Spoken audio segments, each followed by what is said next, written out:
సాధారణంగా బాలకృష్ణ సినిమాలో ఊహించిన సర్ప్రైజ్ చాలా ఉంటాయి. సింగిల్ రోల్ అనుకుంటా పోస్టర్ తీరా చూస్తే స్క్రీన్ మీద డబుల్ రోల్ బ్యాక్ ఎపిసోడ్స్ కావచ్చు. దానిలో ఇలా సింగిల్ రోల్ డబుల్ రోల్ అది మీరు టికెట్ కొన్న తర్వాత తెలుసుద్దండి.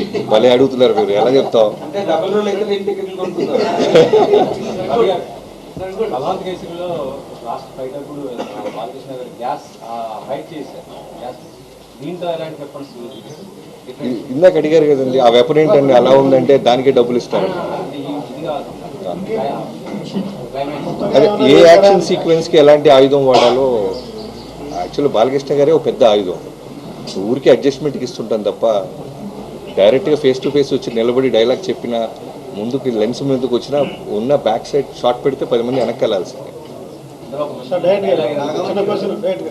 మీరు గ్లిమ్స్ రిలీజ్ చేసిన తర్వాత కథ ఏంటో కూడా చెప్పారు అందులో. ఆ తర్వాత అక్కడ ఆ ప్రాంతంలో ఉన్న ఒక డాగు మహారాజు లాంటి వ్యక్తి జీవిత చరిత్రని వాళ్ళ వారసులు ఆరాధన బట్టి సమాధి విగ్రహం దగ్గర పూజలు చేస్తే ఒక వీడియో బయట వచ్చింది.